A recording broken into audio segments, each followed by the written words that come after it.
I can't think.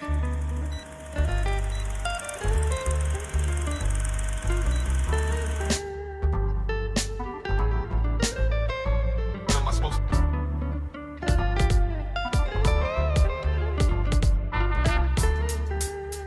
That's actually cool. Ready to start. Man, thank you for being here. No problem. You ever done any type of recording or service? I have. I was being interviewed one time years and years and years ago. Really? When I started teaching, yeah. What was it for? CBS Sunday morning. CBS Sunday morning. Mm-hmm. Do you remember what you talked about? Yeah. We on? Yeah, man. We on. So tell however you feel when you talk. all right. So it wasn't because of me. It wasn't Okay. anything special I did. I had to be the right person in the right place in the right circumstance. And the CBS Sunday morning interview came when, as a result of the school I was working at. Keep telling them I'm just gonna check something. You're good. And so essentially, my very first teaching job was at a place called Rosemont Elementary School in Baltimore City. Elementary school, wow. Rosemont Elementary in a community called Ashburn, Western Baltimore, right off of North Avenue. Very rough place. So most of the stereotypical things that might come to mind when you think about Baltimore, that community would fit that. Really? High crime rate, high poverty rate, lots of abandoned homes, underperforming schools, people living day to day, eking out some type of an existence. So anyway, when I came to that school, I came as a cohort with other new teachers. That school was an underperforming school. And it was on a list that the state had, was called reconstitution eligible. And that's just a fancy way of saying your school is going to be taken over by the state because the kids have been underperforming for so long, right? Like not meeting standard on basic, those tests, those standardized tests. At the time it was called Miss Pap test, those types of, standardized tests. It changes, right? The names always change, right? But so the kids weren't doing well. So the school was on something called the Reconstitution eligible list. And this was back in 1997, my first year teaching. And so what happened was I came in and then the state was about to take over the school. But then lo and behold, out of nowhere, this brilliant man came out of nowhere. Dr. Calvin Johnson. This man had to be in his 70s at the time. Similar to Mr. Hawkins in a way. Okay, cool. But this man was a college president. And he was a college president of a school called Coppin State College. Now it's called Coppin State University. Coppin State College is an HBCU, an historically black, college, university, right? Right. And it's traditionally a teacher school. So they teach other teachers? Yeah. Oh, wow. It started off teaching African Americans to teach in black community schools because, there was a long time with the segregation thing. So he comes in. So he was the president at the school during this time. Right. And he basically submitted a proposal to the state of Maryland and said that, hey, listen, instead of you guys taking over this school, I'm a president of a traditional teachers college. Let us adopt the school, right? And then the people who are attending Coppin as teacher students, they can get their working hours at the school, elementary school. Wow. Right? And he said as an incentive, It's a strong move. very strong move. But it took a visionary to do this. That's why CBS Sunday Morning came up, we need to interview this man. Okay. And so he said, and one incentive for the staff there, those who will remain, I'll tell you about that later. Yeah. They will be allowed to attend Coppin to get a master's degree tuition free. Whoa. Right? So again, it wasn't about me. That's really cool. I'm just a lucky guy who ended up in the right place at the right time under the right circumstance. How old were you when you were making this interview? Because by then you were working there, right? Yeah, I was Your age. I was 20. Wow. I was 28. Mm. I was 28. Yep. I was 28. I was 28. 28 going on 29. So they interviewed this gentleman, and then what's his name again? Dr. Calvin Johnson. Dr. Calvin Johnson, and they interviewed the other teachers as well. So the way it worked was the trade-off was, now I remember the proposal because I had gotten a job. I had just gotten a job teaching at that school. And so we had this big meeting in the library, way before it was called media centers, right? It's called the regular standard Garden Library.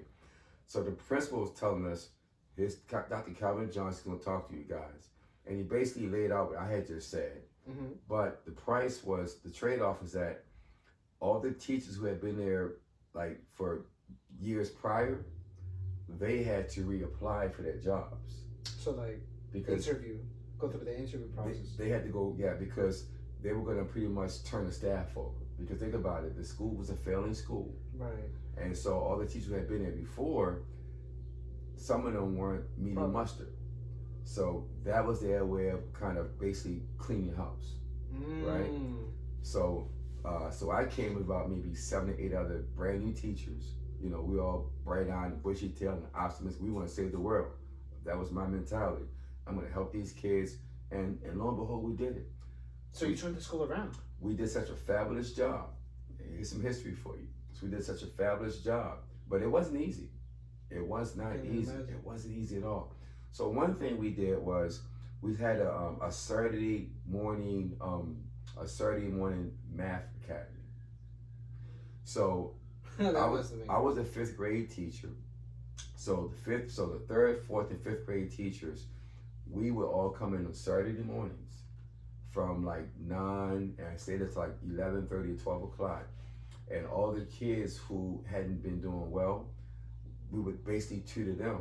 But we were in charge of teacher students. So Dr. Calvin Johnson had committed about maybe 20 or 25 undergrad students there to come over.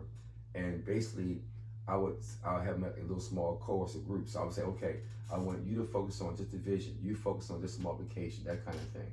And we have the kids rotate stations. So they would basically be meeting with young college students who were studying to become teachers, right? And I had my own little group of students, like my own group, like 20, like maybe like 5 or 6 teacher students, and they would take about 5 or 6 students on their own. So each college student would have like 5 or 6 kids, and I'm kind of like rotating, facilitating, right? And every other teacher doing the same exact thing. And so that went on for about 3 or 4 weeks. That must have been really cool. It was awesome because some people, I still remember some people saying it wasn't going to work because how are you going to get these kids out of their beds, away from cartoons on Saturday morning to come to school and do math? I can't even imagine that now, especially days. But we did it. There was such a strong need. Now, in that same community, on Wednesday nights, I was doing a GED prep, a math prep.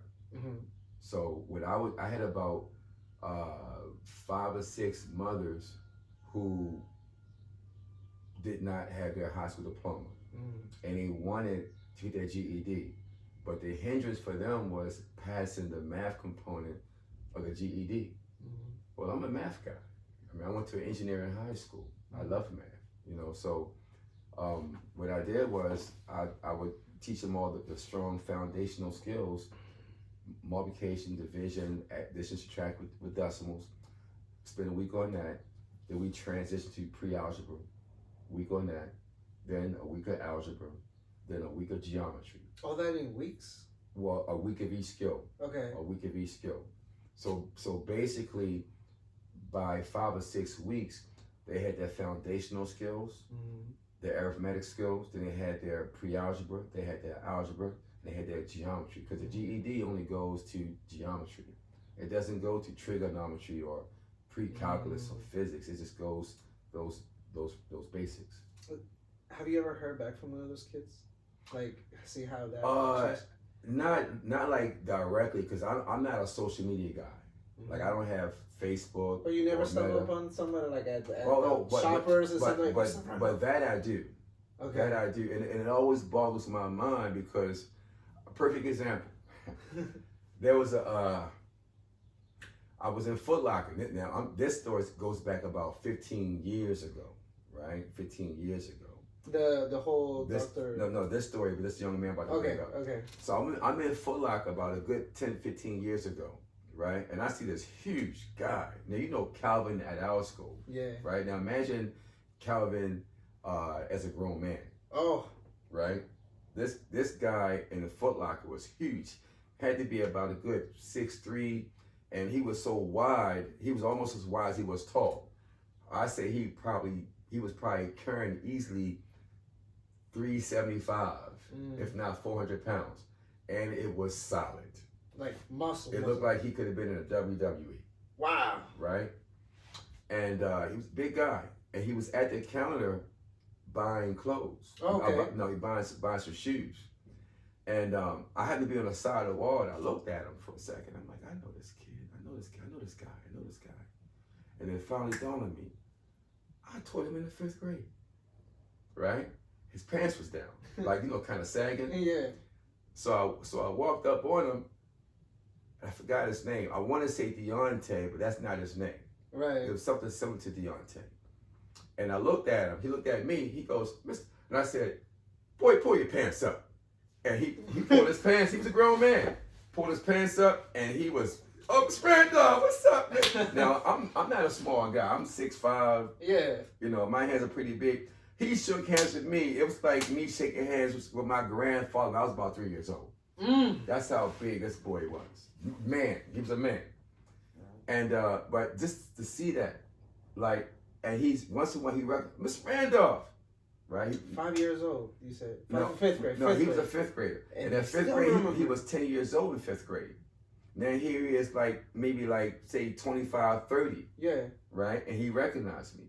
And most of my students have a tendency to recognize me before I recognize them. Apparently, I haven't changed that much. So they'll spot me before I spot them. Because when I see them, I remember them as a 10-year-old.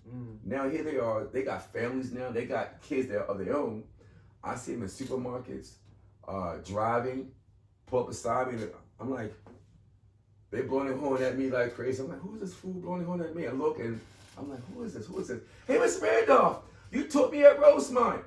Look, girl, look, see my son? I'm like, oh, wow, but they recognize me before I recognize them, Mr. Randolph, I think as a teacher, one of the best rewards has to be the seeds that you're planting, see them come from fruit trees. It's beautiful. I've only had that happen once, and it was a student that I work with. I'm not gonna give any names, but then I always wonder what happened to the students. And guess what? So maybe like last year, I was at Ollie's and I saw him embrace me. She was like, "Thank you for everything. I wish I could be your student again." Yeah. And I'm a parrot, so don't downplay that. Yeah, I'm not gonna downplay it. You're right. Thank you for reminding me. But just that feeling of saying, "Oh wow, like I made a difference." One kid, I was thankful to God that day. I was like, "Thank you, God. Thank you for that one opportunity." That's really all it takes, man. It takes one person. And let me say this too, because you say you're just a para, but that's more important than any position. You think so? Well, I'm gonna say it like this. There are teachers who sometimes say very negative things to children. Yeah. I've heard the rumors about teachers saying things to kids, you won't do this, and you will never use this, or you won't be this, you won't be that. And that's a very negative weight to put on a child, right? But to have a positive presence in that classroom with that teacher, whether you're a para, co-teacher, or whatever, that's a counterbalance. They need that. They need a positive presence, because they may not always get it from that so-called teacher. They may get it from the para. They may get it from the lunch lady. Or the guidance counselor. I see them. You may not always get it from the person prescribed to be that expert in that particular field. I had a lunch lady when I was in elementary school one time. I don't care how bad of a day I was, this lady would always look at me and smile. Right? And for me, I took like she was smiling at me. She was so nice. Gave me a nice big thing of macaroni. What's that? That beefaroni stuff? Yeah, beefaroni. And because she was so nice, it just made my day feel better. right? A warm plate of food. I may have just gotten in trouble with my teacher, but that lady looked at me with a smile and gave me a nice big old heaping thing of beefaroni, and I'm good, right? And I move about my business, man. So that's crazy because I've seen that in our lunch ladies. So you never know where that's gonna come from. So the difference that we make. Your presence is powerful, brother. It's powerful. And those are the things that I want to embrace because I've seen myself almost like, I don't know if you ever watched Star Wars. Okay, I can tell, but you know how every Jedi has to go through the darkness to test himself to become even greater. Yes. And I feel like the darkness of a teacher is going into the rage mode, going into like, do this, because I say so. And I've seen myself fall into those categories, and I have to pull myself back, and I apologize to this 12-year-old. I'm like, look, I'm sorry I lost my nerve. Yeah. I'm just trying to help you. Right. And I try to stay in that positive mindset, but what do you think helps to stay in that? Because I've seen how you interact with the students, and I've seen how you bring this positive. How are you, young man? You know, I've seen the things you talk about. What pulls you out of that negative zone? Remember what people did for me. Remember what people did for me. You know, kids are gonna make mistakes. They're supposed to make mistakes. They're kids. They're kids. You know, God knows I made my fair share when I was a kid. You know, but to have somebody still talk to you like you're worth something, even when you feel like you're not worth something, that goes a long way in a kid's head, man. So like mirror their values. Yeah, man. Like, and not even just being a kid. Here's a perfect example. You know, sometimes a total stranger can impact you in a way they never realize. A perfect example. I was 20 years old, so technically I'm a grown man, right? I'm 20 years old, and I'm on a bus stop, and I'm trying to get to this class because I had an exam that day, and I was running late. Now I wasn't really late, but I was still late because I wanted to be in class when the exam was passed out, so I can have the most time to, you know, do my best. And I'm stressed out. I'm like, man, what's this bus? And I'm like on the bus stop, like hemming and hawing and huffing and puffing, like, I'm thinking, should I run? That's too far to run. But I should wait for the bus? Didn't have money for a taxi cab or anything, so I'm kind of stuck, right? Right. But I can tell I must be getting off some type of apprehension, some type of frustration. So there's much. You were giving out, so you were representing that. Yeah, my vibe, because I was so like focused on. I was so upset with myself for being late, and I couldn't get to the test in time to do it. Blah blah blah. Right? You know, typical college frustrations. Right.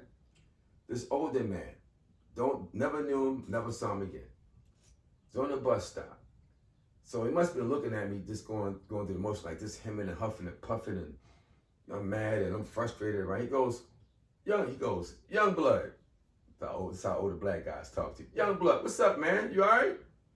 I look at him like, almost dismissive. Like looked at him like, what do you know? Like, you know, he's an old guy. He's dressed kind of. I don't know you, right? I looked at him. Was it ego talking at that point? Yeah, because I'm a young guy. Right. I'm full of hubris. And I'm also immature because I'm 20, right? And I'm frustrated, right? And I'm like, I'm all right? So I'm still in huffing and puffing and everything. I guess he waits me out. He goes, brother, can I say something to you? I look at him. I'm like, what's up?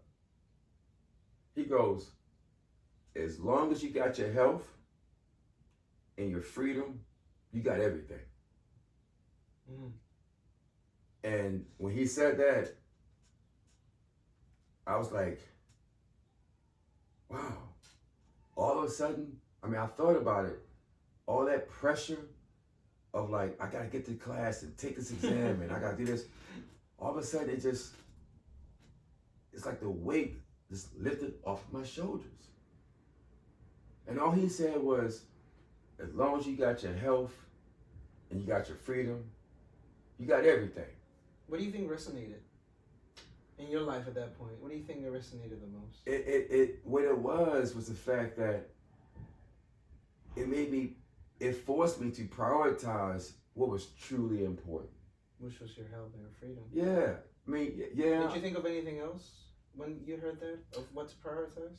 That was it. Cause remember, see, at 20 years old, I was a very regimented guy. You know, I was in the Marine Corps. That takes a lot of regimentation. I'm taking 18 credits a semester.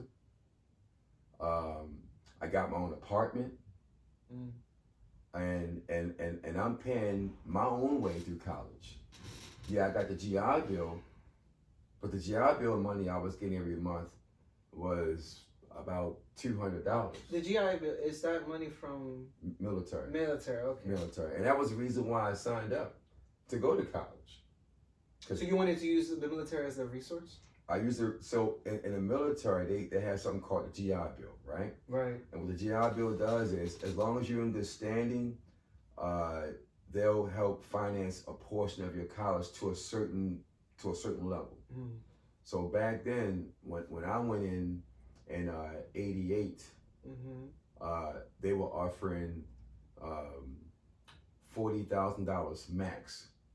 But what they don't tell you though is that $40,000 is being taxed, so you're not really getting $40,000. So is it being taxed every time you get paid, or in general, like $40,000 in total? Yeah, it breaks down. It's not like one lump sum. Yeah, I imagine it will like break it down. And break it down in installments, but after taxes, it came out to be a little under $200. Wow. So it's not a whole lot of money. Wow. So the Marine part resonates. It's so intriguing. Why made you go into the Marine out of everything? Well, here's a story about why I went Marine Corps. I wasn't ever really planning on going in military, but when I look back on it, even though the circumstances under which I joined was not the best, the end result was the best for me, right? All right, so without making this a long story, please. Here's what basically happened. So I was 18, just finished up high school, right? So I graduated from high school. And to tell you a little bit about myself, in high school, I went to arguably one of the best high schools. Where was this in high school at? It was in Baltimore. Okay, so you're from Baltimore. I am from Baltimore. I never asked you that, so I always assumed. But yeah, I'm from Baltimore. Okay, that's why you speak with love, Baltimore with such love. That's my hometown. Yeah, man. It's a gritty city, but you know, it made you who you are. It made me who I am. From the worst to the best, from the stories you're telling. I tried, man. No, this is cool. I tried. So Marine, right? So what led me to the Marine Corps was that I just finished high school. So that summer, and by the way, during that time when I was a senior in high school, I had 2 jobs.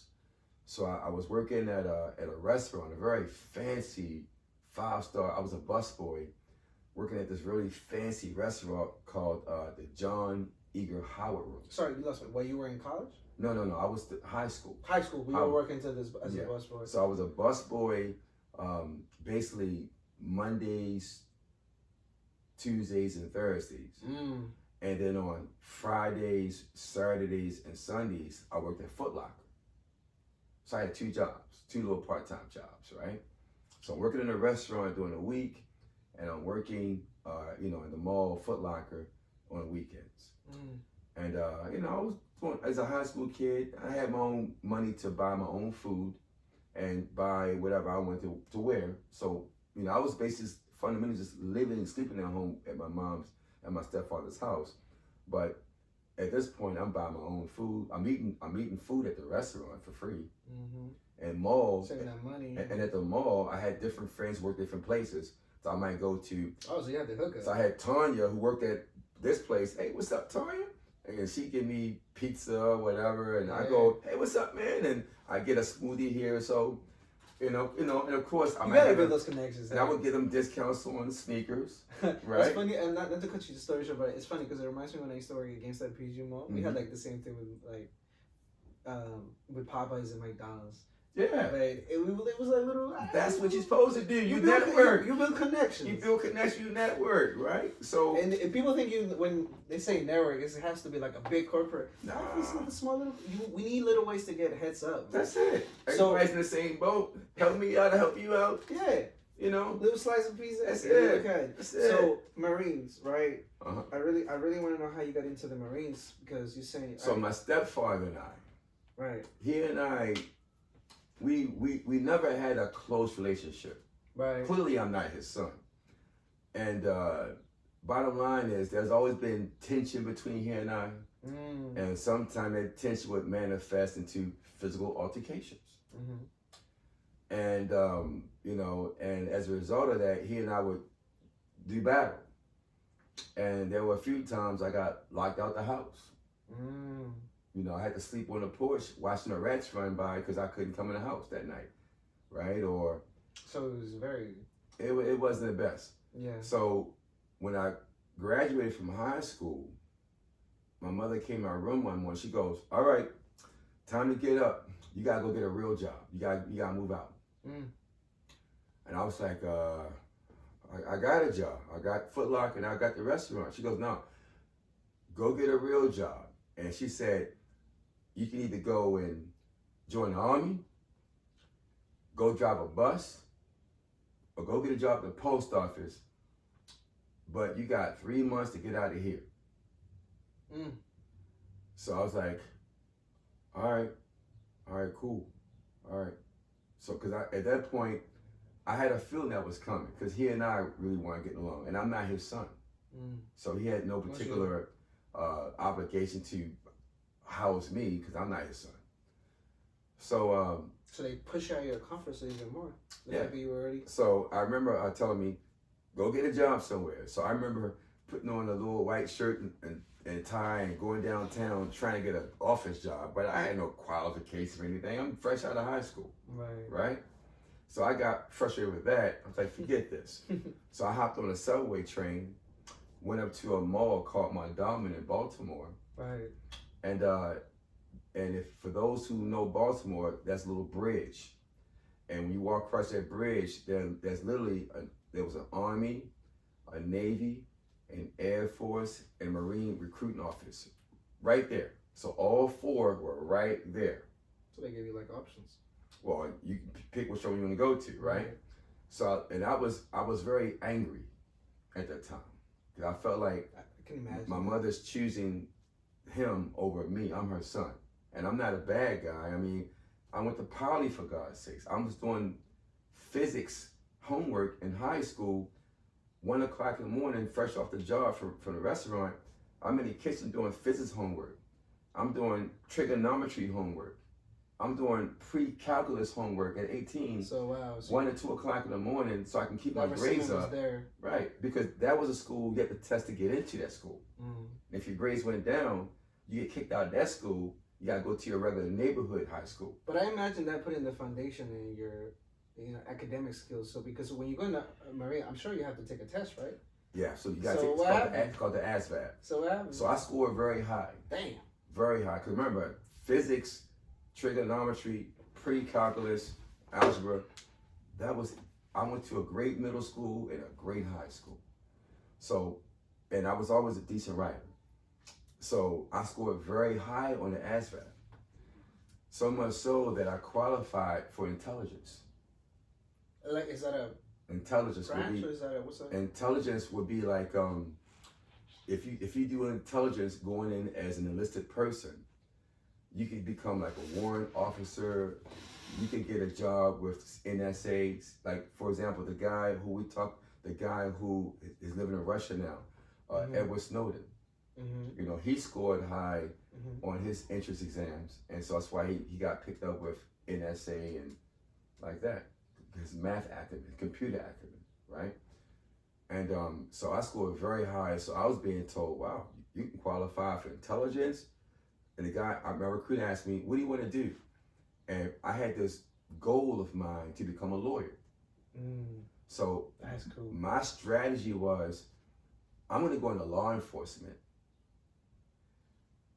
do that, And while I'm a police officer at night, I'm gonna go to law school. So you had a plan. I had a plan. Dang. At 8, I had a plan. But at home, my relationship with my stepfather and to a degree my mother, that was deteriorating. It was getting worse and worse and worse. It was getting to a point where as though my presence really wasn't welcome and it wasn't tolerated. I mean, it was like I could literally hear the clock ticking. You got 2 more months to get out, right? Now, when I signed up and committed to the Marine Corps, again, I was angry because I was resentful of that, right? I'm thinking to myself, I'm a good guy. Why am I being kicked out on the streets? So I was really angry. You're questioning. But I remember my due date to leave. Let's see. So we're talking like say July, right? That's all the stuff happened like around July. Right. My due date to leave and ship out was going to be in February of the following year for my cycle to start. But I was under so much pressure to get out the house. For example, every time I open the refrigerator, it's like, what are you eating now? What are you eating now? You're eating too much. It was always just that. That's why I got to the point to like have my own food, my own shelf. So I couldn't eat their food. I had to eat the food that I brought into the house, right? So everything was being constantly like questioned and like, that kind of thing. So anyway, so you were angry. I was angry. And you going into Marine. And I called my recruiter. Said, hey, listen, I know I'm not supposed to leave until February. I said, but I don't have that much time. I'm gonna be homeless in like 2 months. What can I do right now to get out? Because I gotta leave now. Because I don't have that 5 months. I gotta leave now. So he said, well, he ran down a list of things to do. He said, well, I got this, I got that, I got this. I said, I'll just take that. I said, how soon can I leave? He said, you can be out of here in 2-3 weeks. I said, bet. And so I ended up selecting plumbing. A plumber. So you made the decision out of anger, most likely, because you just wanted to leave. Well, I didn't want to leave, but I had no choice. Oh, okay. So I had to choose what was available at the time. But if I was able to wait, I could have gotten what I signed up to do. So I had to get something now so I could just leave earlier. Wow. So that's how I ended up in the Marine Corps. And and with the Marine Corps, I'll say this. I've seen some crazy things, and I can say honestly that even right now, as an older man, I still pride my graduation from military boot camp higher than I do from getting a master's degree. That still means more to me than any academic achievement I've ever had, because it did a lot for me. Any question I had about myself, those questions were answered, right? Now, I always knew I was strong mentally, but now I knew I was mentally strong. And here's how I knew that. Okay. Few reasons. The platoon that I ended up being with, first platoon, we started off with 72 guys, boot camp, right? And you got to remember, the whole point of boot camp is to do what? To mentally break you down. They got to mentally break you down to build you back up to what they want. I'm sorry to interrupt, but I always thought it was also to like, kind of like, kick out the weakest links. Exactly. That's a part of the process. Oh, so that's a part of the process. If you can't make it, you gotta dip. If you can't make it, you got 2 choices. It depends on how bad you evaluate it. Right. If they feel like you really can't, if they can't salvage you, they'll just kick you out. Or if there's some potential in you, they'll recycle you. Meaning they'll put you back in a beginner's platoon. Meaning that you gotta go back to very, very beginning and work back on where you were, and hopefully you get past that threshold and keep moving. Right? So we started off with 72 guys in my original platoon. By the time we graduated, it was only 40 of us. That means 32 got kicked out, recycled, or whatever. Right? And almost half. Yeah, and I was 19. So I'm 19 years old, going through boot camp, and I'm in there with guys as young as 17 and a half, 18, up to like 34, 35 years old. So it's like a wide gamut of ages, right? And I've seen grown men cry. I've seen grown men panic. I've seen grown men try to literally, they literally try to run off the base. But what they don't know is that in Marine Corps, in Paris Island, it's just that. It's an island surrounded by a swamp. So where are you gonna run? Let me ask you something. Was there always that one person that surprised you never thought it? Like you misread somebody because they came out sometime either weak or knowledgeable, they over exceeded those expectations and actually will make it through?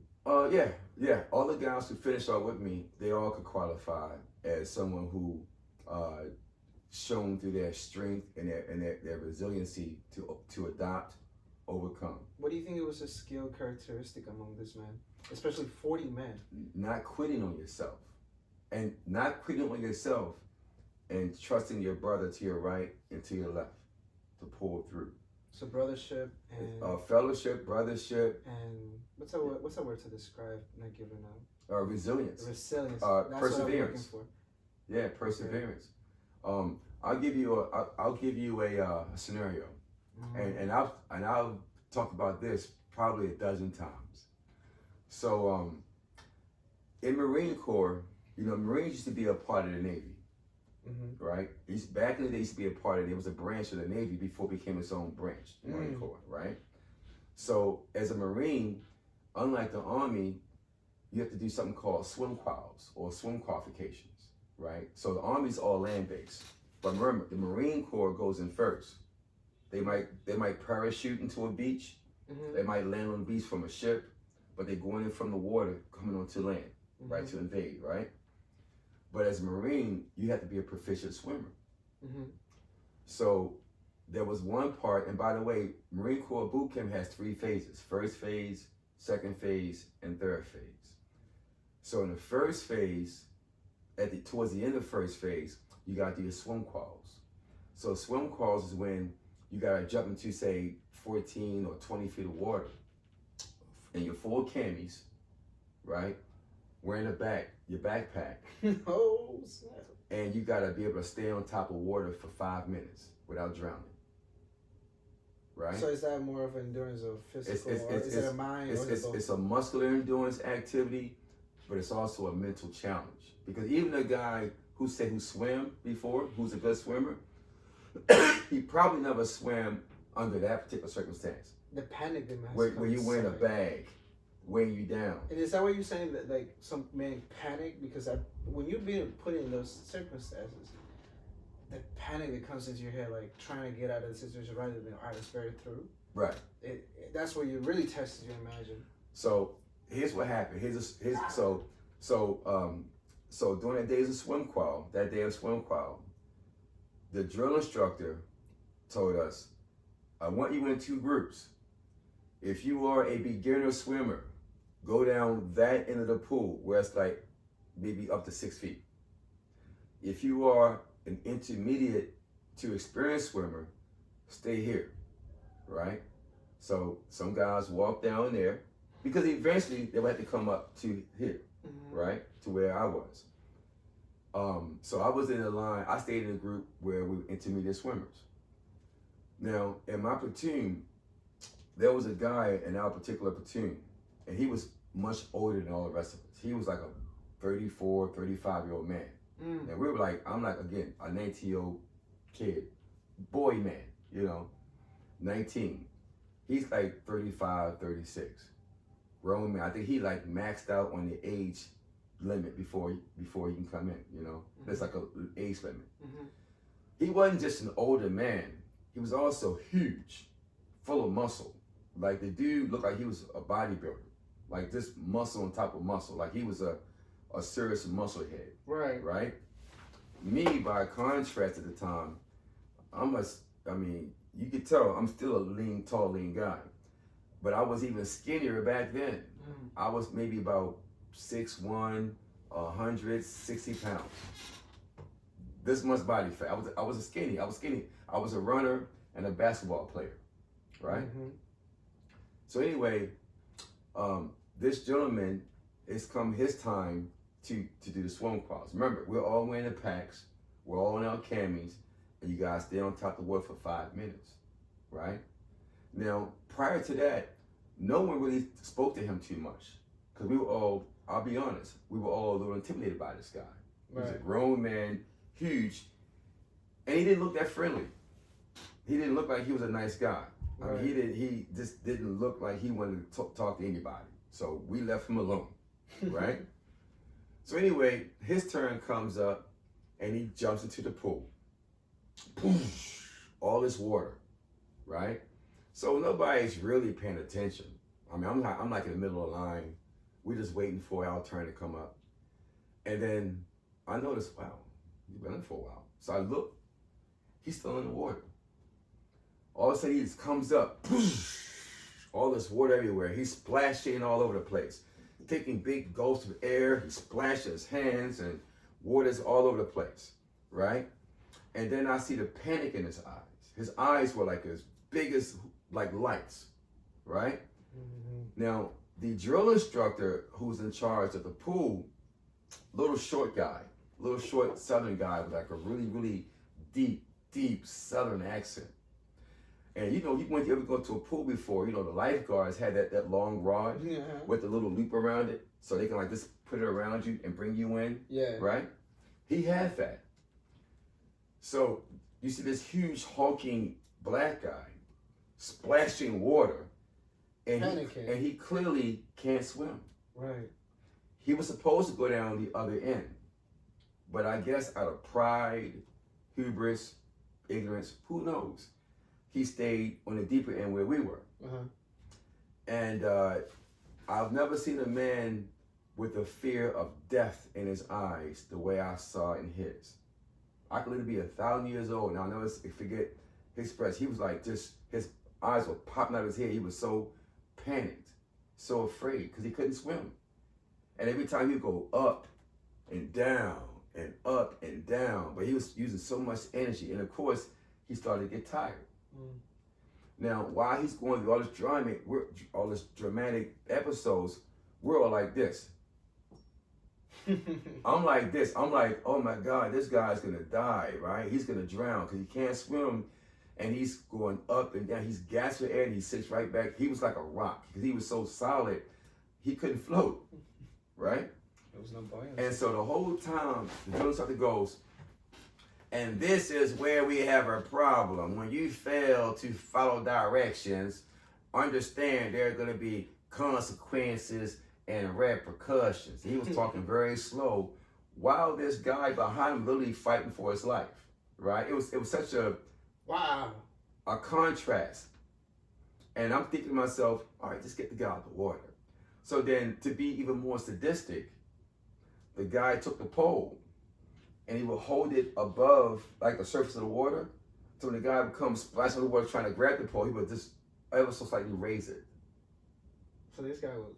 So you said they were breaking you down. So. Breaking you down. But I never thought I would see that. And the guy would go down, shoot back up, and reach forward, and ever so slightly. And finally, he brought him in.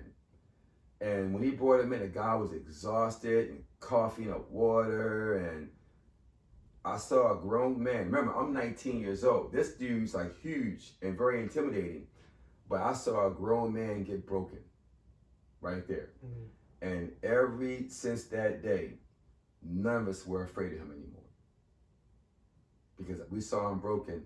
And funny thing is, he started to become more sociable towards us. He was no longer the feared monster anymore. Now he was like just one of us.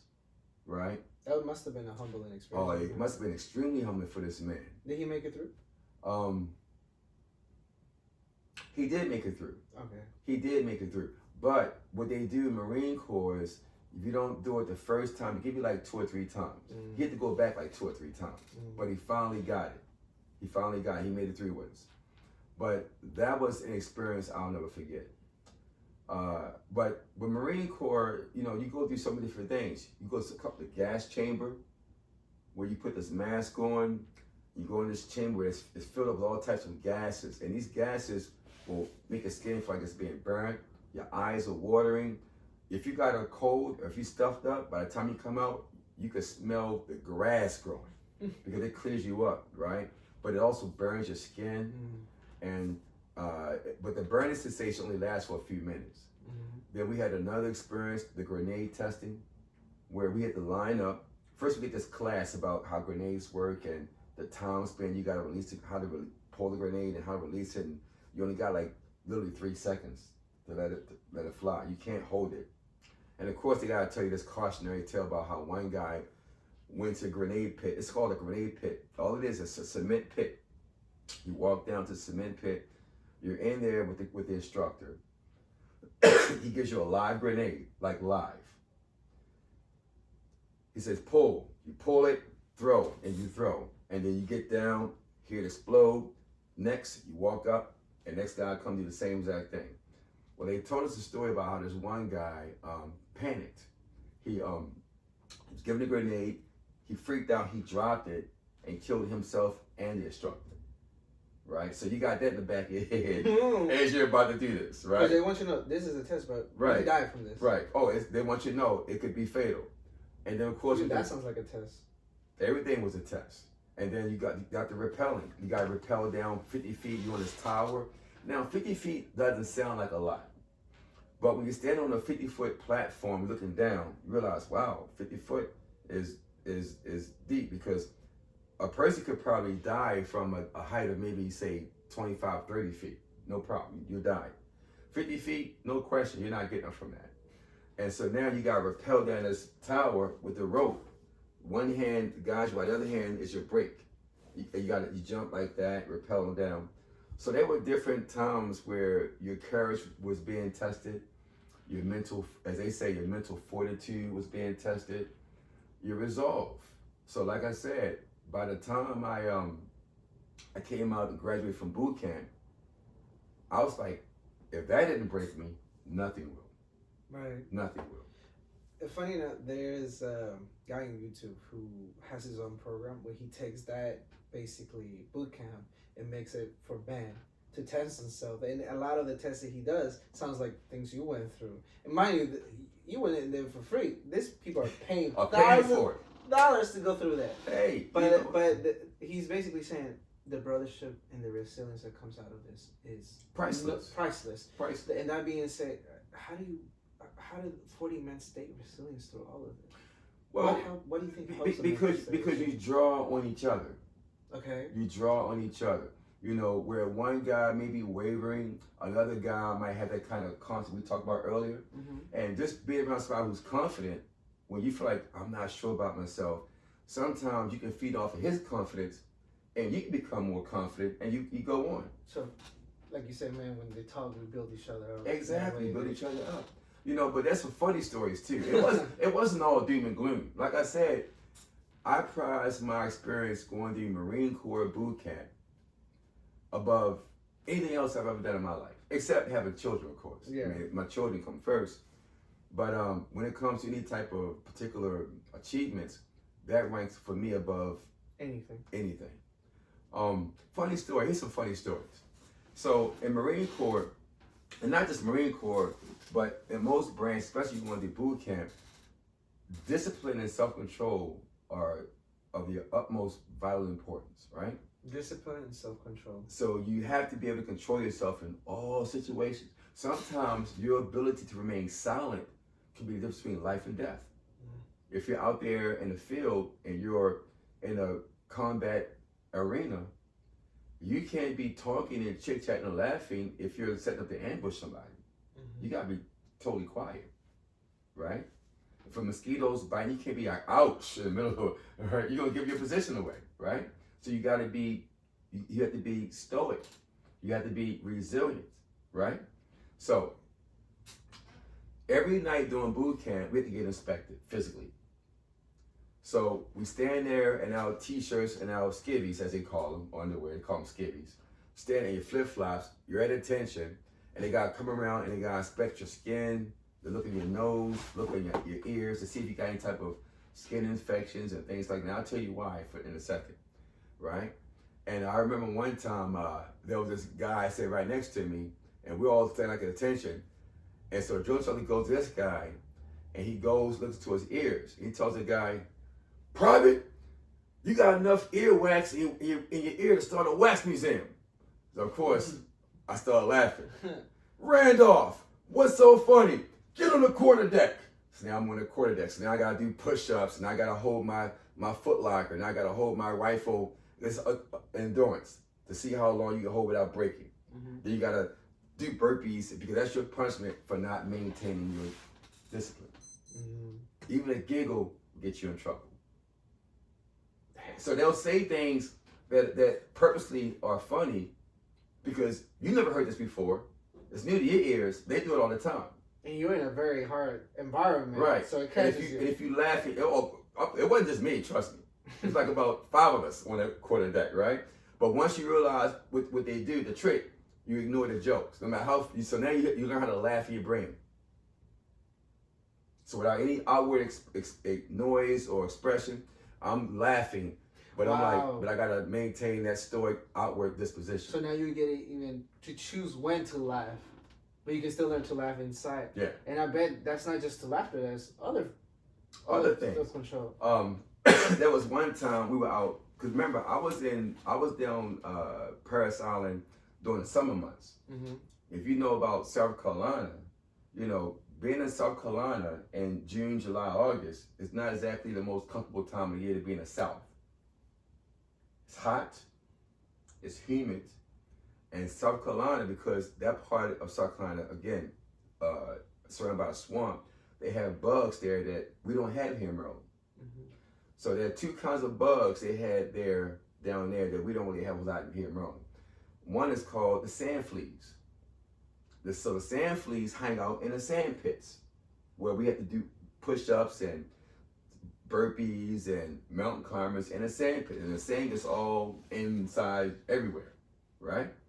And the other bug is called a chigger. You ever heard of a chigger before? No. So a chigger is a bug. I never even heard of a chigger until I got down there. So a chigger is a kind of bug that's on your skin. And what he does is he burrows under your skin. So he eats his way under your skin, just under that first layer, right? And so you can always tell you've gotten chiggered because as a black guy, on my arm, now remember, I'm down there in South Carolina, so it's heat, I'm outside, so I'm like 3 shades darker. But on my skin, I see these white spots. And what the chiggers do was they eat your melanin. They love melanin. To them, it's like chocolate. Right? So I would have like literally hundreds of these little white spots all on my arm, right? Because the chiggers were eating my skin. They like the melanin. Now white guys get it too, but they would get like all these red spots. So they would get like little red spots, and black guys get the white spots, right? Because chiggers love eating skin, right? So, and of course, it doesn't feel very good. You know, it's itchy, it's irritating, and then you got the sand fleas too on top of that. Right? And let's not forget the famous South Carolina mosquitoes, which for some reason like twice as big as any mosquito I've ever seen in my life. Right? So check this out. So here it is, 5:30 in the afternoon. Between now, we are running. We just did like a 5-mile run. Boots, camis, backpack, doing a whole Marine Corps, song as you run. Oh, you know, right? Jody's got you, girl. That's another story right there. So we all running. Later. And so we come in front of the chow hall. And the chow hall is where you have your food. Right? So attention. So we've been up since 4:30 that morning, running, exercises, doing drills, taking class, you name it, we've been doing it. Right? So we're at attention, sweaty, itchy everywhere. Right? Everywhere, you're just itchy, you're sweaty, you're miserable, right? Staying at attention. George says to us, he goes, "Today, boys, I got a treat for you." So I'm thinking, okay, what's this gonna be? He goes, "Today we got some really fancy for you.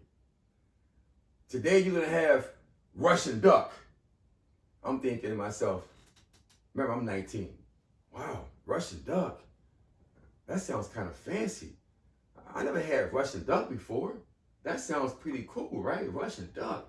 I'm just a black kid from Baltimore. I've only had fried chicken and turkey. Russian duck, that sounds kind of fancy, right?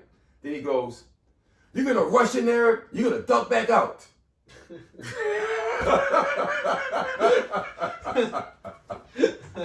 Right? So then we eat our food, and by the way, they don't give you forever to eat. You're in and out of the chow hall within 20 minutes. Long lines to get your food, long lines to throw away your food. The actual time at the table to sit down and eat your food, it may be 10 minutes. And trust me, you're still starving after you eat. Because the calories you're burning off. And all the food has a chemical aftertaste on top of that, called saltpeter. Whole other story. Yeah, man, please. So anyway, Don't forget about that one. So anyway, so we fill up as much as you possibly can. We're all in line. We're leaving. And what they would do is they make you go right to the sand pit and do exercise. You just ate food. Then you gotta go and do burpees, push-ups, mountain climbers, jumping jacks, you name it, right? So I remember one day we're leaving the chow hall. We go right to the sand pit. So we're standing there again, itching, scratching, but you can't scratch yourself. You're not allowed to break formation. So you can't break form out of attention and start scratching yourself. You can't do that. So no matter what you're feeling, you gotta maintain attention. Remember, any movement can be life and death in the field, right? Mm-hmm. So I'm standing in attention with the rest of the guys in this 95-degree heat in South Carolina, 5:30 in the afternoon. I'm itching, I'm miserable, hungry. That's fresh from dinner. I'm still starving. Mm. And so I see this one guy in the platoon. He's shivering. He's shaking. Then he starts having convulsions. He starts really just losing control of his body. Like he just like he has no bodily self-control. He's going through something. We're all at attention. We're not moving, but I'm watching what this guy is doing. So Joe Trucker finally notices him. He walks over. He goes, "Private, state your problem." And Private goes, "Sir, permission to speak. Speak your piece, Private." He goes, "Sir, I think the chigger is eating me, sir. They're eating me. The sand fleas are biting me. They're eating me, sir." He goes, "Well, didn't you eat?" "Yes, sir." He goes, "Well, let them eat." That's cold. And that was standard. And that was just life in the that was just life in the boot camp. Marine Corps. They rough you up, man. So all these stories I'm hearing, I was like, I could probably get through this. I could definitely not get through that part. Yeah, I could get through this. Nah, man. Wow. Yeah. Seriously, thank you for sharing that, because I'm just looking back and I see, I'm like, I grew up really comfortable, and I wish I had some of those experiences to wake me up earlier. But I'm glad that I can hear from you, because you living through that. I get to experience it just by hearing your stories, and I'm like, this is why we need to be strong. We need that. We need that. This is why we need the Marines. This is why we need all these branches. We need strong men. You know, there's an old saying, and again, I'm 55 years old. Yeah. I'll be 56 August. 56 years old. And even when I say that out loud to myself, I'm like, man, I'm in my 50s. I'm almost 60. But you say what's up with pride, you own it, man. I own it. But at the same time, it forced me to think about, man, I've got all this life experience, right? There's one saying I heard, and you probably heard the same thing. It goes something like this, and I'm paraphrasing. It goes, strong men make easy times, but weak men make difficult times. Mm. And I think right now in our society, we are unfortunately in the weak men, difficult society phase, because so many things are happening to us that have been forced down our throats from our government. Mm-hmm.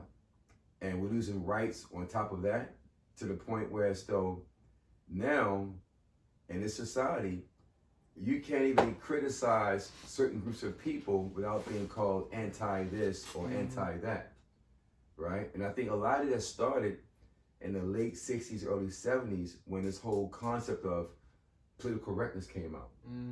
Because political correctness, in my estimation, is nothing more than a way to govern or police what people say out of their own mouths. Now, we have the First Amendment for a reason, right? To be able to say whatever you want to say. No one has to agree with you. But the point is, that's your right. Now, of course, we have limits on our First Amendment, right? You can't yell fire in a movie theater. You can't yell bomb on an airplane if there's no bomb or no fire. You'll get legal repercussions for that. But short of those type of scenarios, a person ought to be able to say whatever they want to say. Now, you have to agree with it, but they have a right to say what they want to say. Hopefully they're respectful in how they present themselves. But the point is, even if they're not, that's their right to say what they want to say. We don't have that as much anymore nowadays. And I agree with you, but I've always been the type of person who, just like anyone, I like to acknowledge what's wrong. But I'm trying to divert from that into a solution seeking kind of man now. That being said, we say now that men are not the strongest they've ever been. What do you think are some key elements that right now men should focus on?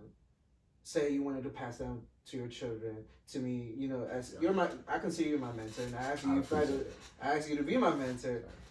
Because I just see so much wisdom from you, and there's so much knowledge that I've taken from you and applied it in my own life and make it in my own, right?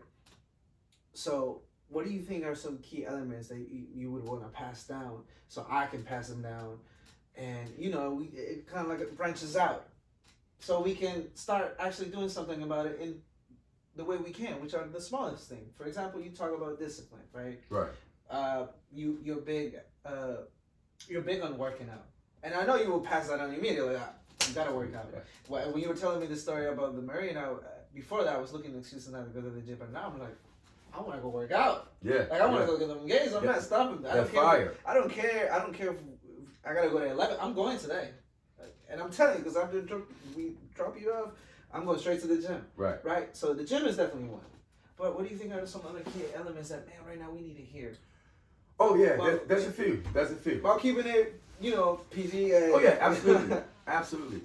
I would say it's really important for a young man in this time, 2024. One thing you need to really prioritize in your life is finding your purpose. Wow. Your purpose. And one person's purpose may be totally different from another person's purpose, but we don't have to have the same purpose. But your purpose should be something that can serve as a vehicle to make positive changes in your life. Case in point, I got to an age where I was like, I need to figure out my purpose. And I think I was in my mid-20s when I realized, you know what? I want to be a teacher. Because for years prior to that, I wanted to be a lawyer. So what I did when I wanted to be a lawyer, when I was still in undergrad, University of Baltimore, I was like a junior undergrad. Somehow I campaigned, I must have passed out 200 and something resumes. Very thin resume, because I had no real qualification. Didn't even have my degree yet. But I stumbled upon a law office that was willing to take a chance with me. And I got my foot in the door as a paralegal intern. But, and I'll say this, they did not pay me the first month because number one, I had to learn the job. And I took that position knowing they weren't gonna pay me. Now remember, I had my own apartment, I had rent to pay, but I was still willing to work for free for a month. Right. To get my foot in the door, because at that point, I was so sold on the idea of becoming a lawyer. So when I got my foot in the door and I was doing the research for the attorneys to help them prep for their cases, looking up, because as a paralegal, you do a lot of research, case law. And I was taking case law in undergrad. I was majoring something called jurisprudence, which was like basically like there is no such thing as pre-law in undergrad. But the closest thing to pre-law in undergrad would be something called jurisprudence, which is a history of law. So you do a lot of case studies, you research landmark cases and things like that. So I was prepped that way. So I got my feet in the door of the law firm, and I realized, you know what? I don't think I want to do this, because all the attorneys there were not very happy people. Most of them were in their second or third marriages. If you weren't putting in at least a strong 70 hours per week, wow, you weren't considered serious. So, why teaching? Well, here's why. Now, going back to my education in middle school, I went to a really good middle school, you know, and I was taking like Latin in the 6th grade. Latin. In 7th grade, I had to take French, and in 8th grade, I had to take Greek. I'm a black kid from the projects in Baltimore City, taking Latin, French, and Greek. In the high school, I had to take Spanish. But my point is that I'm taking all these classes. When I got to high school, like I said, I went to engineering high school, so math was always my thing. So I've always had like cousins. My sister would call me, want me to tutor my nephews in math. Cousins want me to tutor their kids. One of my best friends, I had to tutor his daughter. So I was always in a tutoring capacity because people knew academically I was pretty strong with my math and so on. Right. So I was always, hey Rob, can you teach so-and-so algebra? I don't know, they would always say, I don't know the new math, can you teach them so-and-so? So I would teach, right? So I was always in a tutoring capacity anyway. So it felt like I was a natural teacher, even though at the time I wanted to be a lawyer. So when I got my foot in the door at the law firm, I realized it's not what I wanted. And so I had to recalibrate. So when I graduated, I got a job at Enterprise Rent-A-Car. And you know, Enterprise Rent-A-Car, it's a classic job for a new college grad.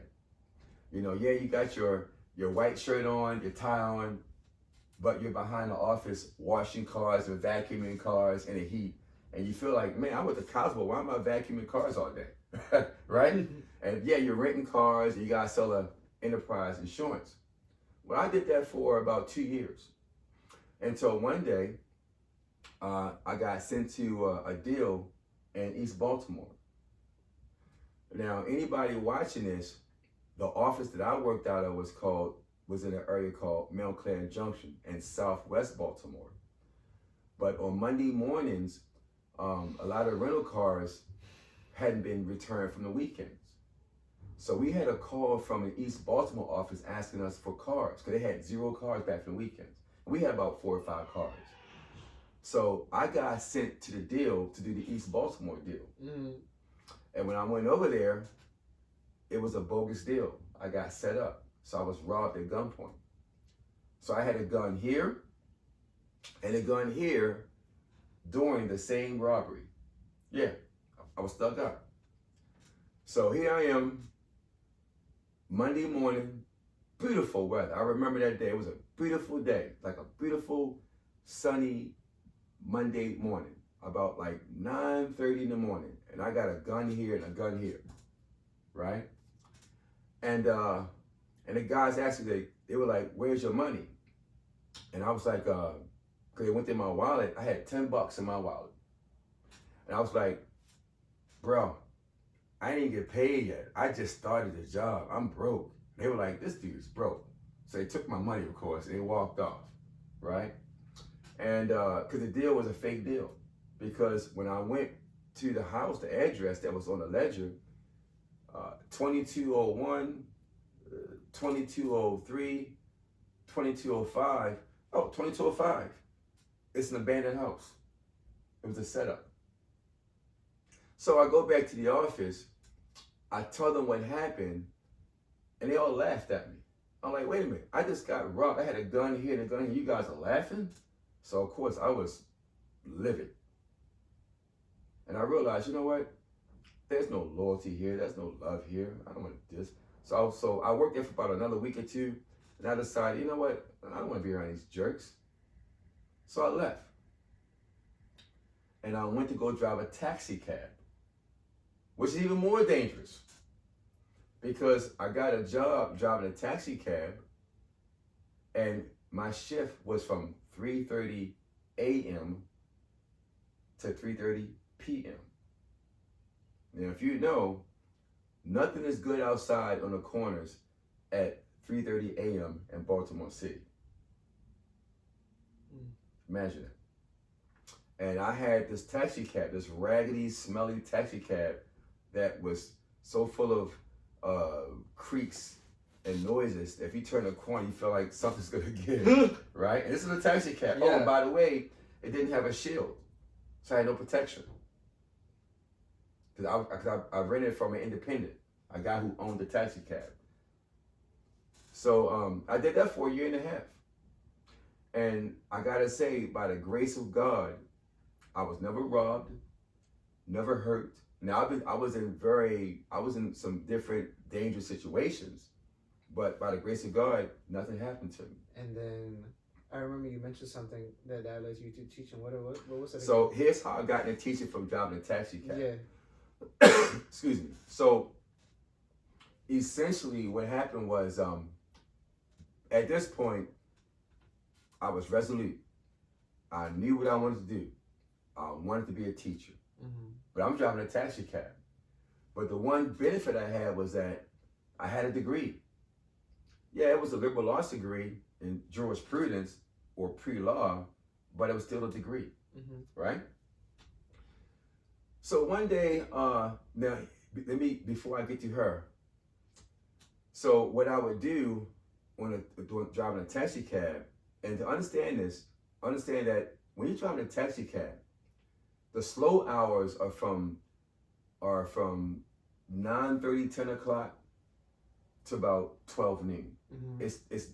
I call it the dead zone, because everybody's already at work, right? Nobody's rushing to go anywhere. Mm-hmm. And if it's a nice day, they can tend to be on a bus stop. It's a nice day. It's not raining, it's not cold. Mm-hmm. So between 10 o'clock and 12 o'clock, it's a dead zone. Like there's nothing going on. Funny enough, right? That's the same thing for Lyft or Uber, but yeah. Right? So, I'm driving downtown by Inner Harbor, hoping I can find somebody for a ride. And what I would do sometimes, I would just like literally go down to Inner Harbor and just park the cab. Because remember, as a taxi cab driver, you gotta pay for that gas you're burning. And you gotta pay for the rental fee. Mm-hmm. So if you're just driving around not making any money, now you're digging a hole for yourself. Mm-hmm. So I would park downtown by Inner Harbor and hope that maybe a tourist might need a ride somewhere, right? And I'll get lucky once in a while. Anyway, this lady comes up to me one time. She said, "Hey, are you working?" I'm like, "Yeah." She hopped in the cab. She goes, "I'm going to Charleston North." So it's a straight shot. I'm literally like a few blocks off of Charles Street. So I'm driving up Charles Street, right? Mm-hmm. Summertime, it's about like 10:30. She goes, "You look kind of young to be a taxi cab driver." I'm like, "Okay, yeah." Right? I shrug it off like no big deal, right? She goes, "Do you like driving a taxi cab?" I'm like, "Nah, I've been doing it now for about a year and a half. I hate it, but I'm trying to do something else." She goes, "Well, what do you want to do?" I'm like, "Well, I want to teach." She goes, "You want to be a teacher?" I'm like, "Yes, ma'am." She goes, "Well, have you ever gone to college before?" I'm like, "Yes, ma'am. I graduated." She goes, "Well, why are you driving a taxi cab if you have a degree?" So I tell her my story. Well, I got my degree and I applied to different jobs for the state. I applied for Baltimore to become a teacher. They weren't hiring. But I did work at Enterprise Rent-A-Car. She goes, "Well, we're actually having a hiring fair right now." I'm like, "Yeah, who?" She goes, "Well, I'm HR for Baltimore City Public Schools." Whoa. Now, let me backtrack a little bit. So before I met her, right? What I would do during that dead zone time between 10 and 12 o'clock, remember, now I know what I want to do. Now I have a direction. Now I got my purpose. I was kind of floaty for a while, but now I got my purpose. It switched from being a lawyer, I want to be a teacher. Right. So I drove up to Coppin State College. Now it's called Coppin State University. So I drove up North Avenue, Coppin State College. I would park the taxi cab, close it all up, and the money I had was money from customers, the cash money from customers. That wasn't my money, by the way. It was the company's money, right? So I would go into the bookstore, buy a book in cash and wrinkled up dollars, right? I would buy a book on like elementary education. Right. Teaching. Remember I told you, Coppin was a what? Historical teaching college. So I would go into the bookstore. I spent like $75. I get a book. I had some index cards. I would go into the cab. So now imagine me sitting in a taxi cab, looking at the glossary, writing down definitions for different words. So you were studying in the taxi I was cab. studying in the taxi cab, writing down definitions, studying concepts, take the book back with my receipt, get the full refund back that same day, and every day I did that. So then you met this lady. And so check it. Oh, before I met the lady. So remember, I'm doing all this stuff before I met the lady. So after about 3 or 4 months of studying by myself in a taxi cab, right? When I got the nerve up to sign myself up for the National Teachers Exam. Now, you know today it's called the Praxis. But before it was called the Praxis, it was called the NTE, the National Teachers Exam. Right. So I signed myself up to take all three components, all three parts on a Saturday afternoon at Coppin State. That was a testing site. And by the grace of God, without having ever taught one day in the classroom, I passed all three portions of the National Teachers Exam. I passed all three without ever having taught a class. All you were just had to do is just all I was doing was memorizing concepts and vocabulary words. That was it. And I took the test and I passed all three. So wait, so let me recap. So while you were doing this taxi and this dead zone time, you got the Praxis test. What was the Praxis back then? You studied and you say you took the test and you passed it. And I passed all three. And it took about 3-4 hours because each part takes about an hour or so. I was crazy because I signed up all three big tests on the same day. And I passed all three. So now I got my results back in the mail. Pass, right? So now I'm feeling good about myself. Because now I know I could probably do this. So fast forward a few months later, and she gets in my car.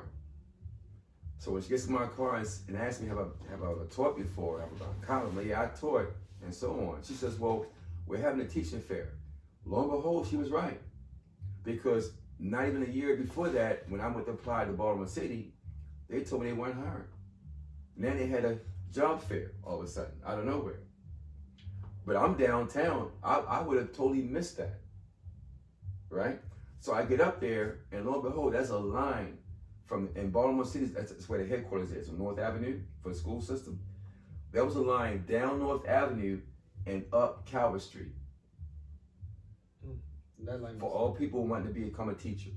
You had experienced teachers, people going from one district to another district, you name it. Me, zero experience. So I dropped her off. I zoomed home, because my apartment was right downtown. I zoomed home, ran inside, shaved, showered, put on a shirt, tie, printed out my resume, grabbed my scores, put in my little binder, jumped back in the taxi cab, drove up there, and got myself in the back of that line. And I found out while I was in the line, they were only hiring for 80 positions. And there must have been hundreds of? There were hundreds. And the crazy thing is, the day before, it was also the teacher's fair. So I was on the last day. So I missed the first day. Mm-hmm. So I'm sure they hire people from the first day. Now I'm in the second day at the end of that line. And God is my witness on my father's grave. When I got in there, cause they put you through like different preliminary. First, it's like it's a screening process. Right. Do you have this? Do you have that? Oh, you have it? Check. Go to the next line. Right. That kind of thing. It was a huge thing. People everywhere, going from this desk, that desk. So I made it. I have my degree. Check. So I get to my next interview. Okay. Tell me what experience you have as a teacher. Well, I used to tutor my nieces. I tutored my nephew. Right? You never know once lie? I didn't lie. Because what's the point of lying? They're gonna look up and find out it wasn't true. Okay. So I wanted to save them time and myself time. Mm-hmm. So I told them I was honest. I tutored. I went to Poly, and everybody knows Poly. It's engineering high school. I went to Roland Park, if that counts as middle school. I got my degree. I got blah, blah, blah, GPA. And then here's what saved me. They were about to write me off. They were like, well, everybody's got a degree. No big deal. But then I said this. And I almost forgot about this. I literally almost forgot about it because I had just gotten it back in the mail. I passed the NTE. They were like, you just said you never taught. Right, I never taught. So how'd you take the NTE? I just paid for it and sat down and took the test. And you passed? Yes, ma'am.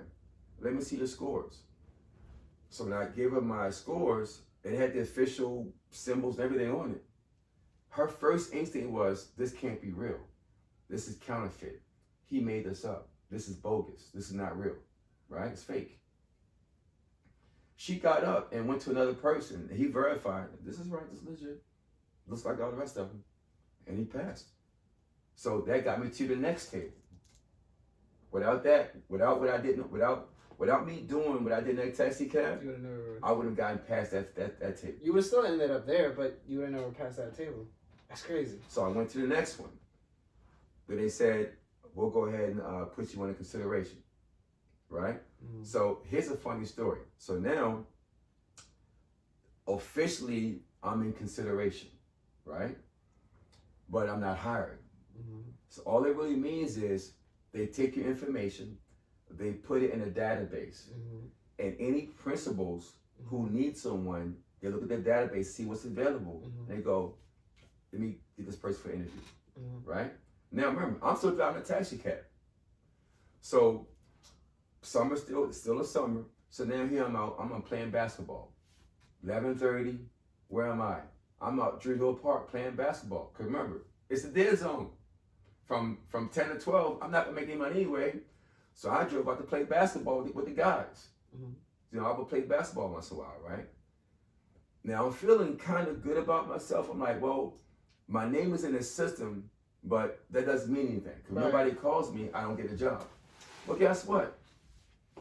While I'm playing basketball, my cell phone goes up. I had a cheap flip phone. Right. Right? This is way before smartphones even came out. This is 96, 97, right? So I'm like, hello? Man, I'm sweaty, summertime. I'm on the basketball court. Hello, Mr. Randolph. This Mr. Randolph? Yes, that's me. Who master's calling? My name is Miss Christine Johnson. I'm the principal at Rosemont Elementary School. My heart was starting to beat out my chest. I was so nervous. In my mind, this is my first shot.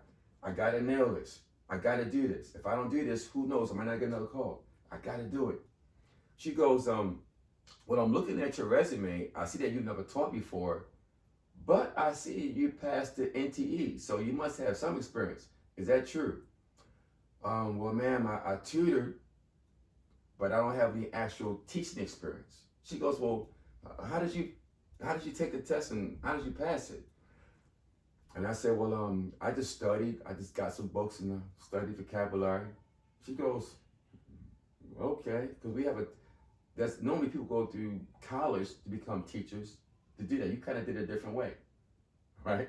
You did it some abnormal way, but you somehow did it.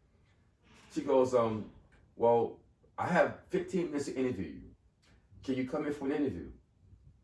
I'm like, oh, yes, ma'am. I'm thinking to myself, well, ma'am, I'm playing basketball right now, but I could be there like 1 o'clock, maybe 1:30. I could be there. Because I'm thinking I got to go home, shave, shower, get myself presentable. She goes, well, where are you right now? I'm at Druidhill Park, but I'm playing basketball. She goes, Druidhill Park? At the basketball courts? Yes, ma'am.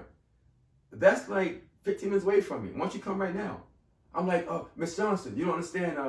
I'm playing basketball. I'm not presentable. I'm sweaty. I got a t-shirt on, shorts on. She goes, I heard you. Come right now. And she hangs up. Just like that. I never had a chance. I'm like, so. You had to. So just imagine me. I'm on the basketball court. I'm sweating. I'm going, oh, man. Like, I'm so, like, fresh. I'm like, let me do this right. I just want to go there and be presentable, be professional. I can't go there looking like this. I'm sweating. I'm dirty. I'm sweaty. I stink. I'm playing basketball. Summertime. I don't want to go to an interview like this. I'm going to blow before I get a chance. I'm like, so, remember that situation I was telling you about being on the bus stop? That was that day? No, about the guy. I was stressed out about an exam I had to take. Yeah. And the guy said, as long as you got your health and your freedom, you got everything. Somehow, that came out of nowhere. Just when it needed to. Because I was like, I felt myself like getting upset and angry. I was getting angry. I was like, no, don't sabotage me right now. I'm so close. And suddenly a calmness came over me. I was like, and I just calmed down, right? And I'm watching other guys going, yo, you gonna play or what? I'm like, I gotta go. They go, all right, go ahead then. So I'm out the basketball game. I'm trying to figure out, I gotta be there in 15 minutes and I'm soaking wet and sweat. I'm like, I gotta borrow a towel or something. Of course, I'm like, hey, this is remember, it's 1997. Mm-hmm. Way before, I'm like, hey, can I get a towel? Get out of here. So I jump in the cab, right? I'm sweaty. I get to the school, and when you know that when I get buzzed into the building, the school's AC is blasting. And you know how when you're sweating and the AC, you feel cold, right? So now I'm like freezing. I'm in this building and I meet my principal, and she's like, "Wow, you are tall," because she's like 4'11", like she was really small.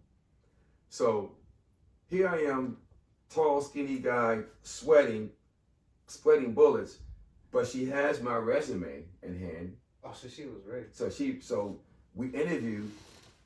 I don't think my interview took more than 10 minutes. I'm serious.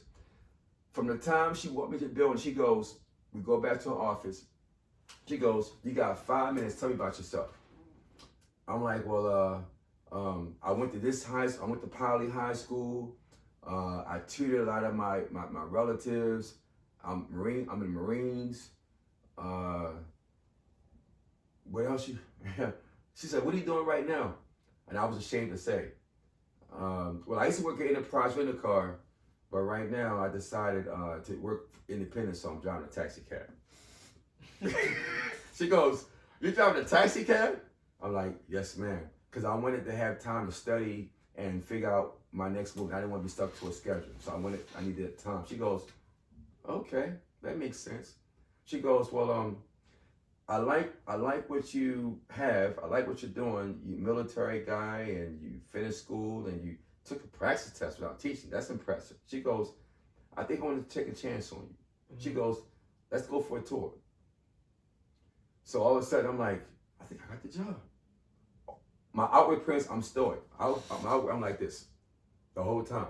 But my mind, I'm just jumping for joy. Because remember that whole Marine Corps thing. So I'm like, oh my God, I got the job. But I'm holding it. She can't tell. Poker face. I'm like jumping for joy inside. So we get up. We walk up the steps. It's an old building. Really old building. So it's so old, when she turns the light on at the bottom of the steps, the lights go, They go, So you can see lights go on the hallway. They kind of open up like a horror movie, like a subway. They go, lights go on like that. And it was pitch black on the second floor because they weren't even doing summer school yet. Yeah. Right? It was totally black on the second floor. And as the lights came on, you could see little critters running across the hallway. Oh, so it was old. The lights were coming on, right? So I'm like, ugh. So we walk down the hallway. We go into this class at the very end of the hallway, left-hand side. I walk in, turn the lights on, more things going under the radiator. She goes, this will be your classroom.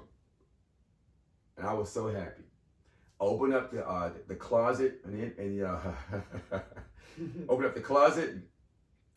Critter ran out, and there must have been about just 3 or 4 pieces of faded construction paper covered with roast droppings. That was my introduction to teaching. My first year of teaching, I still remember my first year of teaching, back in 1997, my salary was $23,000. What's that equivalent to now? I think now it would be equivalent to maybe like about, say, 45, maybe 50,000. But at the time, it was a pretty good salary? It was enough for me to pay my rent, get a little used car, and to start. To start. So, and this will be my last question, because you share so much, and I'm processing everything, and I think this is going to be a great way to wrap it up. What was it? What was the first experience that basically told you, yeah, I was right. This is it for me? Oh, wow. Okay. So that same period, first year teaching, she goes, Mr. Randolph, you seem like a nice guy, but I'm not really sure if you're really ready for this job. So I say, well, what makes you say that? She goes, well, in your class coming up, because you'll be teaching 5th grade, she goes, you're going to have a student, and he has been problematic for every teacher he's ever had here. Mm-hmm. And he comes from a very rough household. Mm-hmm. And she was telling the truth. I hadn't met him yet, but I would get to know him. And she said that he's a very tough student to deal with. And I said, and she said, his name is Camonte. And I said, Camonte. I said, I said, he's a student, right? She goes, yes. He's a 5th grader, right? She goes, yes. I go, well, I'm a grown man. He's got used to me. I don't have to adapt to him. He needs to adapt to me. And when I said that, I think she realized, okay, this guy, he's gonna be okay, because he's not going in afraid. Mm-hmm. And I said, Miss Johnson, I didn't grow up very far from this area. I grew up right off of Pennsylvania Avenue. She goes, oh, you did? I'm like, yeah. And before that, I lived in Westport public housing. Mm. So if I can get through that in Marine Corps, I think I can handle a Camonte, a 5th grader. She goes, you got it. And that was it. And that was so in other words, you gave yourself the reassurance. Yeah, because for me at that point, at this point, what I promised myself was, I'm not going back to that taxi cab. I'm not going back to that stinky, rusty, half-broken taxi cab where the AC doesn't work, where it breaks down and overheats sometimes. Mm. This is do or die for me. I'm putting 120% of myself into this. I'm going to make it work. I'm going to die trying. And it worked. Damn, Mr. Rob. I'm speechless. Thank you. No problem, brother. No problem. Thank you for sharing your story. Thank you for being my mentor. Thank you for being my friend. It's an honor, man. God, I can't wait for this video. Seriously. Let's wrap it up. Talk.